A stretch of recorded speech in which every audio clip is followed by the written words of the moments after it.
ఓం వసుదేవసుతం దేవం కంసచాణూరమర్దనం దేవకీ పరమానందం కృష్ణం వందే జగద్గురుం. శ్రీ రాధాకృష్ణాభ్యాం నమః. కృష్ణం వందే జగద్గురుం, అర్జునం వందే జగదేక వీరం. ఓం శ్రీ ధర్మశాస్త్రాయ నమః. స్వామియే శరణమయ్యప్ప. మనము ఈ యొక్క శనిగ్రహము వక్రించి మనకి మీనరాశిలో ఉన్నాడు.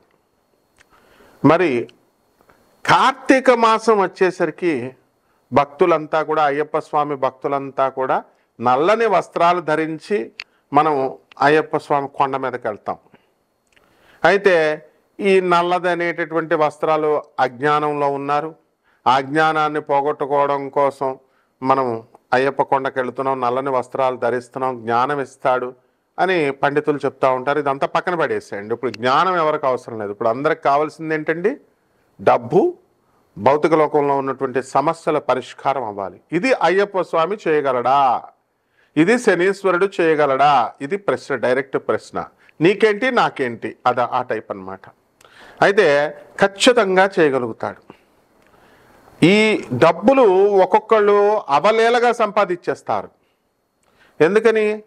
వాళ్ళకి ధనకారకుడు స్ట్రాంగ్గా ఉండడము, లేకపోతే ధనాధిపతి మనకి అక్కడ శుభగ్రహాలు ఉండడము, ధనానికి సంబంధించినటువంటి స్థానాన్ని పాపగ్రహాలు చూడకుండా ఉండడం, ఇలాంటివన్నీ ఉండడం వల్ల వాళ్ళకి ఈజీ అర్నింగ్, ఈజీ మనీ వస్తుంది.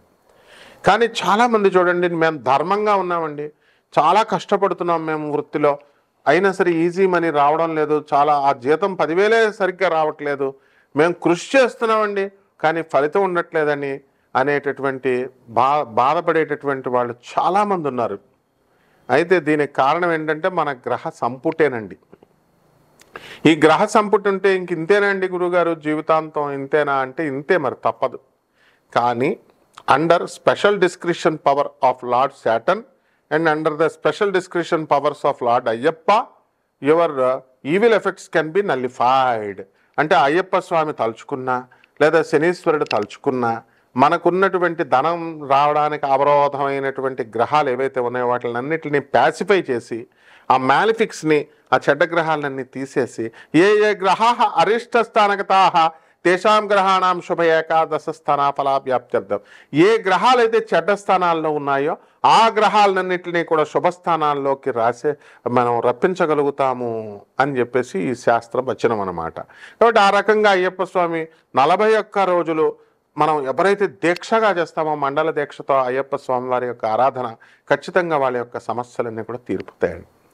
అయితే ఏమండి, మరి మేము చాలా 18 సంవత్సరాల నుంచి అయ్యప్ప స్వామి దీక్ష చేస్తున్నామండి అని ఒకళ్ళు, 40 సంవత్సరాల నుంచి అయ్యప్ప స్వామి దీక్ష చేస్తున్నామండి అని మరొకళ్ళు, కానీ మా సమస్యలు తీరలేదండి అని నోటితో అంటారు తప్ప, అంటే వాళ్ళ ఉద్దేశంలో మనం ఒక రిలయన్స్ అంబానీలాగా అవ్వలేదు, లేకపోతే ఒక అపోలో హాస్పిటల్ లాగా అవ్వలేదు అని అలా కంపేర్ చేసుకుంటారు. అలా కాదు. 40 సంవత్సరాల క్రితం మీ ఆర్థిక పరిస్థితి ఏమిటి, 18 సంవత్సరాల క్రితం మీ ఆర్థిక పరిస్థితి ఏమిటి, ఈ అయ్యప్ప మాలలు వేసిన తర్వాత ప్రపోర్షనేట్గా మీరందరికీ కష్టాలు తీరిపోయినాయా లేదా అనేది అనాలిసిస్ చేసుకోవాలి. This is practical approach. ఈ ప్రాక్టికల్ అప్రోచ్ని ఇచ్చేదే శనీశ్వరుడు అనమాట. అందువల్ల శనీశ్వర స్వాముల వారు ఏంటంటే అటానమస్ ప్లానెట్ అని చాలాసార్లు చెప్పాను నేను. స్వతంత్ర నిర్ణయాలు తీసుకుంటాడు. ఆయన ఒకానొక సందర్భంలో ఆయన అహంకరించినప్పుడు, శ్రీ బ్రహ్మ విష్ణు మహేశ్వరుని ఎదిరించినప్పుడు శ్రీమన్నారాయణమూర్తి శ్రీకృష్ణ పరమాత్మల వారు ఆయన అహంకారాన్ని భగ్నం చేస్తాడు. విష్ణుమూర్తి ఆయన కాలు ఎరగొట్టేస్తాడు. ఆ తర్వాత ఆయన పశ్చాత్తాపంతో శనీశ్వరుడు మరి తపస్సు చేసుకొని నవగ్రహాలలోకెల్లా గొప్ప స్థానాన్ని సంపాదించాడు. తన తండ్రి అయినటువంటి సూర్యుడి కంటే కూడా ఉచ్చ స్థితిలో ఉండే విధంగా, ఆ గ్రహం ఎత్తులో ఉండే విధంగా ఆయన తన వ్యక్తిత్వ నిర్మాణాన్ని చేసుకున్నాడు. ఆ విధంగా మనందరం కూడా ఇది ఎప్పుడు సాధ్యమవుతుందండి అంటే శని మీనరాశిలో ఉన్నప్పుడు మాత్రమే సాధ్యమవుతుంది. 12 సంవత్సరాలు కాదండి, ఇలా రావాలి అని అంటే 30 సంవత్సరాలు పడుతుంది ఒక చక్రం రావడానికి. మళ్ళీ 30 సంవత్సరాల దాకా రాదు, 60 సంవత్సరాల వయసు వస్తుంది, ముసలోడు అయిపోతాం. కాబట్టి మళ్ళీ ఇంకొక 30 సంవత్సరాలకు వస్తుంది, 90 సంవత్సరాలు వస్తుంది, పైకి టపా కట్టేస్తాం. అందువల్లనే ఏలినాటి శని, అర్ధాష్టమ శని, అష్టమ శని డేంజర్ అంటాం. మొదటిసారి వచ్చేటటువంటి ఏలినాటి శని ప్రభావం వలన మనకి ఏమవుతుందండి, చక్కగా పొంగులాంటి శని అన్నారు. పైకి పైకి వచ్చేస్తాం మనం. ఏమండి, తర్వాత మంగు శని, తంగు శని, పొంగు శని అని అంటాం. మొదటిసారి మన చిన్నతనంలో వచ్చేస్తుంది. దాన్ని ఏంటంటే మంగు శని అంటాం. మంగు శని అంటే ఏంటండి, పడుకుని ఉంటుంది, అంటే స్లోగా వస్తుంది. రెండోసారి ఎవ్వరికైనా సరే ఏలినాటి శని, పొంగు శని అంటే మంచి యవనంలో ఉంటాడు, మదమెక్కిపోయినటువంటి వాళ్ళు కూడా ఉంటారు, యవనంలో కామంతో ఉన్నటువంటి వాళ్ళు ఉంటారు. అటువంటి వాళ్ళందరికీ కూడా పెళ్ళిళ్ళు అవుతాయి, కోరికలు తీరతాయి, బిల్డింగ్లు కడతారు, సంపాదన పెరుగుతుంది. అండ్ ఉచ్చనీచాలు తెలియకుండా, అంటే డబ్బు వచ్చినప్పుడు మనకి మదం ఎక్కుతుంది. మదం ఎక్కినప్పుడు మనకి పేదవాళ్ళు కనబడరు, వికలాంగులు కనబడరు, తర్వాత వీళ్ళు కనబడరు, ఎవరు సాధువులు కనబడరు. ఎంతసేపు 4 బిల్డింగ్లు కట్టాలా, 6 బిల్డింగ్లు కట్టాలా, ప్రేమ వ్యవహారాల్లో సఫలం అవ్వాలా, లవర్ అడిగితే బంగారాలు కొనాలా, లేకపోతే పిజ్జాలు బర్గర్లు రెస్టారెంట్స్కి తిప్పాలా, ఈ టైపులో ఉంటారు తప్ప ఆ పొంగు శని వచ్చినప్పుడు, శనీశ్వరుడు మనకిచ్చినప్పుడు ధర్మంగా మనం ఉందాము, కలి యొక్క కబ్జాలకు వెళ్ళకూడదు. You should not go in to the clutches of Satan, clutches of కలి పురుష. అంతేగాని కృష్ణుడి పార్టీలో ఉండాలా అని ఎవ్వరూ అనుకోరు, ధర్మం వైపు ఉండాలని. అలాగే మూడో శని వచ్చేసరికి తంగు శని అంటే ఏం చేస్తుందంటే పడుకోబెట్టేస్తుంది, చంపేస్తుంది మనల్ని. అందువల్ల తంగు, మంగు, పొంగు 3 ఉంటాయి.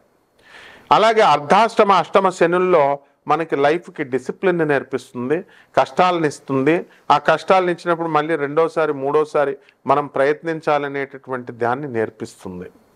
కాబట్టి ఈ యొక్క అయ్యప్ప స్వామి దీక్షల్లో ఎవరైతే 41 రోజులు మన కఠిన నియమాలతో ఉన్నప్పుడు సాధన చేసినప్పుడు తప్పకుండా వాళ్ళ ఆత్మవిశ్వాసం బాగుంటే వాళ్ళ కోరికలన్నీ కూడా తీరిపోతాయండి, అయ్యప్ప స్వామి తీర్చేస్తాడు.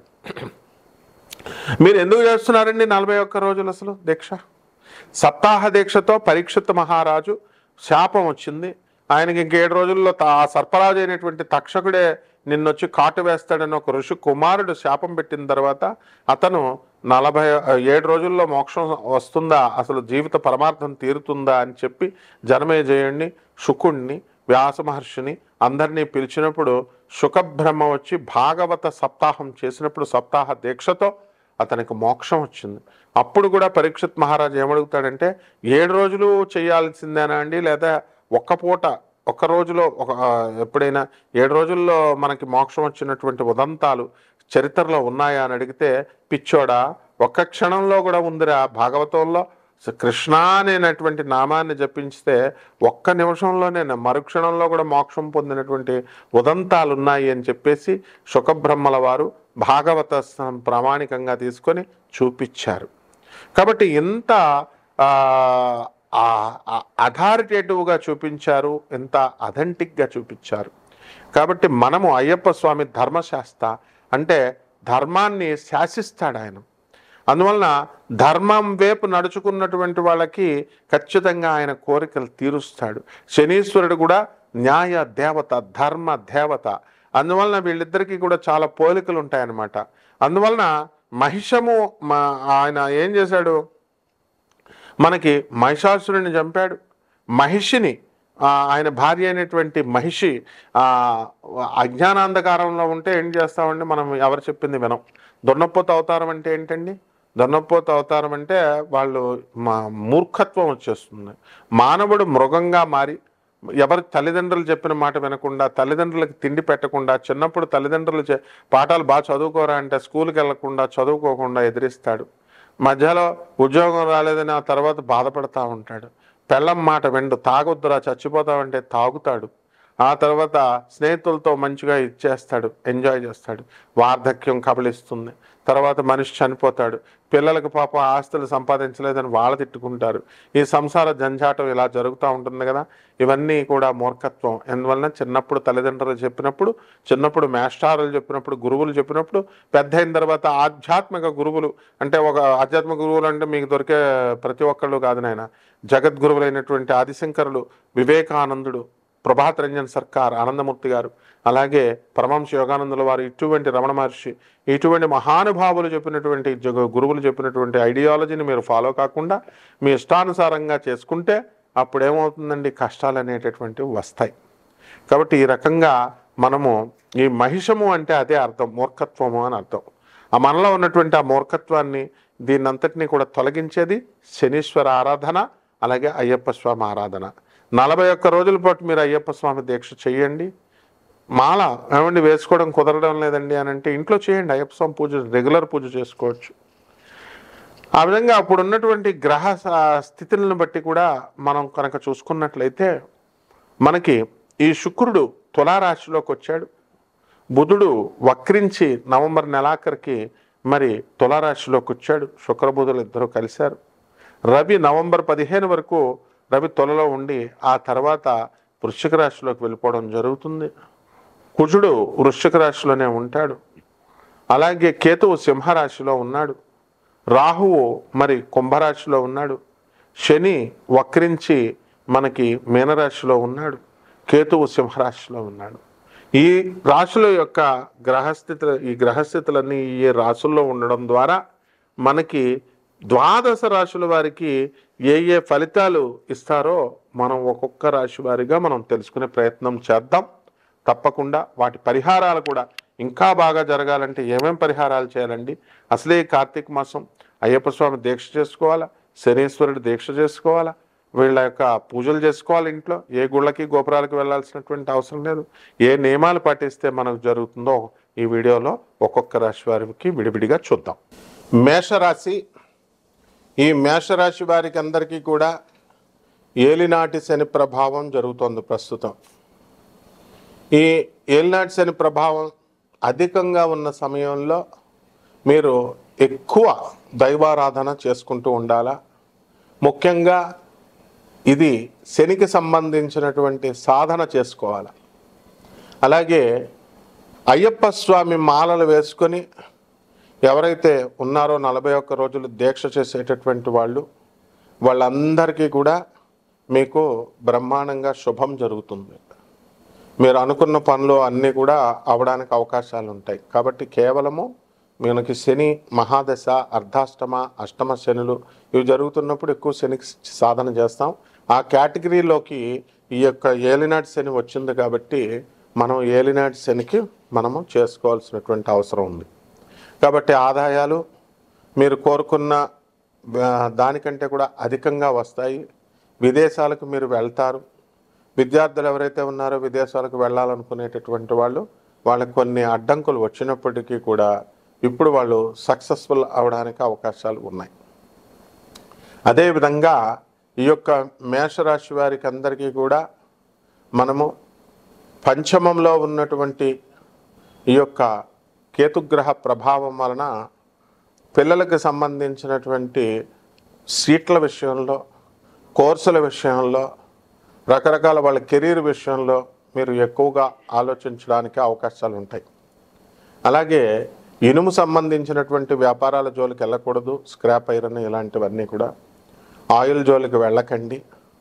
అలాగే లాభంలో ఉన్నటువంటి రాహుగ్రహ ప్రభావం వలన మీకు భూలాభాలు, భూమండల ఆధిపత్యం మీకు రావడానికి అవకాశాలు ఉంటాయి. రాజకీయ రంగంలో ఉన్నటువంటి వాళ్ళంతా కూడా వాళ్ళు సక్సెస్ఫుల్గా మీరు ముందుకెళ్ళడం అనేటటువంటిది జరుగుతుంది. కాబట్టి ఈ యొక్క సినీ, సంగీత, సాహిత్య కళాకారులందరికీ కూడా వాళ్ళకి సన్మానాలు జరగడం, వాళ్ళకి వృద్ధిలోకి రావడం జరుగుతుంది. ఇక రాజకీయ రంగంలో ఉన్నటువంటి వాళ్ళకి కొత్త కొత్త పోస్టులు ఇవన్నీ కూడా రావడానికి అవకాశాలు ఉంటాయన్నమాట. ఆ రకంగా ఈ యొక్క మేషరాశి వారికి అందరికీ కూడా మనకి ఈ శుక్రుడు మరి నవంబర్ మొదటి 2 వారాల తర్వాత 3వ వారంలో మనకి స్వక్షేత్రమైనటువంటి తులారాశిలోకి రావడం ద్వారా భార్య తరపు ఆస్తి కలిసి రావడానికి అవకాశాలు ఉంటాయి. భార్య తరపు వారు మీకు అత్తగారు వాళ్ళు ఇస్తాననేటటువంటి ఏవైతే వాగ్దానాలు ఉన్నాయో అవన్నీ రావడానికి అవకాశాలు ఉంటాయి. ఆ విధంగా ఈ యొక్క రాశి వారికి అందరికీ కూడా స్త్రీల నుంచి కాస్త ప్రమాదము అనేటటువంటిది ఉంది కాబట్టి స్త్రీల విషయంలో కాస్త జాగ్రత్తగా ఉండాల్సినటువంటి అవసరం మీకు ఉంది. అలాగే ఈ మేషరాశి వారికి ఇళ్ళు కొన్నారు, స్థలాలు కొన్నారు, ఆ ఈఎంఐలు కట్టడంలో, డబ్బు సమకూర్చడంలో ఎంతవరకు కాస్త ఇబ్బందులను మీరు ఎదుర్కొంటున్నారు. అవన్నీ కూడా మీకు ఇప్పుడు తీరిపోవడానికి అవకాశాలు అధికంగా కనబడుతున్నాయి. కొత్త కొత్త వ్యాపారాలు స్టార్ట్ చేయాలనేటటువంటి ఆలోచన మీకు ముందుకు వస్తూ ఉంటుంది. అలాగే రకరకాల ఆలోచనలు మీకు వస్తాయి. కొత్త కొత్త వ్యక్తులు మీకు పరిచయాలు అవుతారు. అయితే ఆ వ్యక్తులు మంచివాళ్ళ చెడ్డవాళ్ళ తెలుసుకొని మీరు అడుగులు ముందుకేయాల్సినటువంటి అవసరం ఉందన్నమాట. కాబట్టి ఈ రాశి వారికి అందరికీ కూడా మనకి మేషరాశి వారు ఆ కొత్త కొత్త ఆస్తుల్ని సంపాదించడము, స్థలాలను సమీకరించుకోవడము, ఇలా అన్నీ కూడా జరుగుతూ ఉంటాయి. ఆలోచన సరళిలో మనకి ఎన్ని మంచి పనులు జరుగుతున్నప్పటికీ కూడా అవన్నీ కూడా మనకి ఒక విధమైనటువంటి నిరాశ, నిస్పృహ ఇలాంటివన్నీ కూడా ఉండడానికి అవకాశాలు ఉంటాయి. ఏలినాటి సమయంలో మీకు తప్పుడు సలహాలు ఇచ్చేటటువంటి వాళ్ళు పరిచయం అవడానికి అవకాశాలు ఉంటాయి. కాబట్టి జాగ్రత్త వహించండి. ఇక పరిహారాల దగ్గరికి వచ్చేసరికి ఏలినాటి శని జరుగుతోంది కాబట్టి శని జపం చేసుకోండి. అలాగే రవి నేర్చిపట్టాడు, రవి జపం చేసుకోండి. అలాగే ఈ యొక్క బుధుడు వక్రించి మనకి తులారాశిలోకి నవంబర్ 2వ తేదీ తర్వాత మనకి నవంబర్ 2వ వారం నుంచి రావడానికి అవకాశాలు ఉన్నాయి. కాబట్టి ఈ విధంగా వ్యాపారాల్లో మనకు లాస్ రాదు. కానీ ఈ యొక్క కుజుడు కూడా మనకి అంత అనుకూలంగా లేడు కాబట్టి కుజ జపం కూడా చేసుకోండి. కుజ స్తోత్రాలు చదవండి. కుజుడికి కిలోంపావు కందుల్ని, ఎరుపు రంగు వస్త్రాన్ని ఇచ్చి పేద బ్రాహ్మణులకి మంగళవారం నాడు ఉదయం 9 గంటలకి దానం చేసుకోండి. అలాగే త్రిపుర భైరవి అమ్మవారి యొక్క మంత్ర జపాన్ని చేసుకోండి. ఆ హోమాన్ని మీ ఇళ్లలో చేసుకోవడం ద్వారా ఈ మేషరాశి వారికి ఈ సమయంలో బ్రహ్మాండంగా ఉంటుంది. శుభమస్తు.